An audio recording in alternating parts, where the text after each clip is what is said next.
जय गुरु जी, शुक्राना गुरु जी। ओम नमः शिवाय। शिवजी सदा सहाय। ओम नमः शिवाय। गुरु जी सदा सहाय। शिव महापुराण कथा प्रारंभ।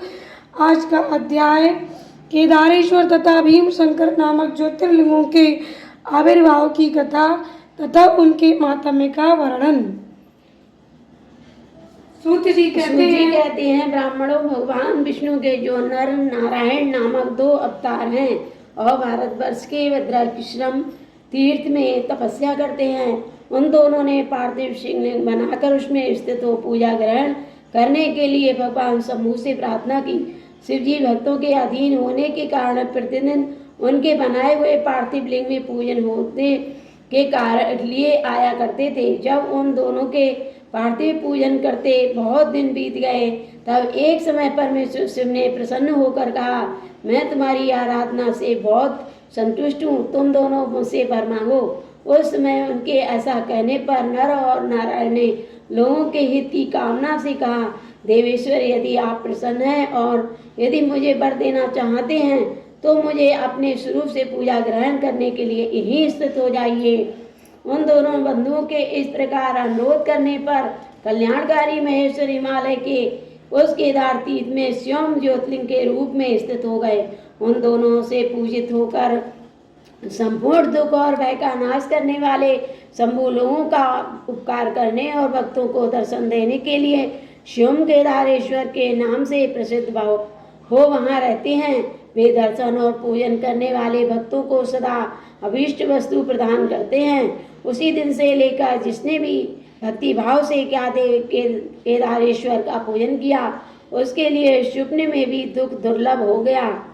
जो भगवान शिव का प्रिय भक्त यहाँ शिवलिंग के निकट शिव के रूप से अंकित वलय कंकड़ या कड़ा चढ़ाता है, वो उस वलय युक्त स्वरूप का दर्शन करके समस्त पापों से मुक्त हो जाता है, साथ ही जीवन मुक्त भी हो जाता है। जो बद्री वन की यात्रा करता है उसे भी जीवन मुक्ति प्राप्ति होती है। नर और नारायण के तथा केदारेश्वर शिव के रूप का दर्शन करके मनुष्य मोक्ष का भागी होता है, इसमें संशय नहीं है। क्या केदारेश्वर में भक्ति रखने वाले जो पुरुष वहाँ की यात्रा आरंभ करके उनके पास तक पहुँचने के बाद पहले मार्ग में ही मर जाते हैं, वे भी मोक्ष पा जाते हैं। इसमें विचार करने की आवश्यकता नहीं है। केदार तीर्थ में पहुंचकर वहां प्रेम पूर्वक केदारेश्वर की पूजा करके वहां का जल भी लेने के पश्चात मनुष्य का फिर जन्म नहीं होता। ब्राह्मणों, इस भारतवर्ष में संपूर्ण जीवों को भक्ति भाव से भगवान नर नारायण की तथा केदारेश्वर शंभु की पूजा करनी चाहिए। अब मैं भीमा शंकर नामक ज्योति लिंग का महत्व कहूँगा। काम रूप देश में लोकहित की कामना से साक्षात भगवान शंकर ज्योतिर्लिंग के रूप में अवतीर्ण हुए थे। उनका वो स्वरूप कल्याण और सुख का आश्रय है। ब्राह्मणों, पूर्व काल में एक महापराक्रमी राक्षस हुआ था जिसका नाम भीम था। वो सदा धर्म का विध्वंस करता और समस्त प्राणियों को दुख देता था।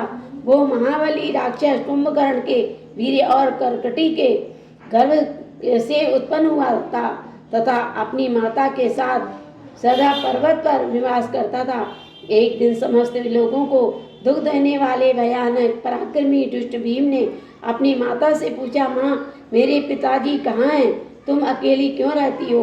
मैं ये सब जानना चाहता हूँ, अतः यथार्थ बताओ। करकटी बोली, बेटा, रावण के छोटे भाई कुंभकर्ण तेरे पिता थे। भाई सहित उस महाबली वीर को श्री राम ने मार डाला। मेरे पिता का नाम करकट और माता का नाम पुष्कसी था। विराट मेरे पति थे जिन्हें पूर्व काल में राम ने मारा था। अपने प्रिय स्वामी के मारे जाने पर मैं अपने माता पिता के पास रहती थी। एक दिन मेरे माता पिता अगस्त मुनि के शिष्य सुतीक्षण को अपना आहार बनाने के लिए गए। वे बड़े तपस्वी और महात्मा थे। उन्होंने कुपित होकर मेरे माता पिता को भस्म कर डाला। वे दोनों मर गए। तब से मैं अकेली होकर बड़े दुख के साथ इस पर्वत पर रहने लगी। मेरा कोई अवलंब नहीं रह गया। मैं असहाय और दुख से आतुर होकर यहाँ निवास करती थी। इसी समय महान बल पराक्रम से संपन्न राक्षस कुंभकर्ण जो रावण के छोटे भाई थे यहाँ आए, उन्होंने बलात् मेरे साथ समागम किया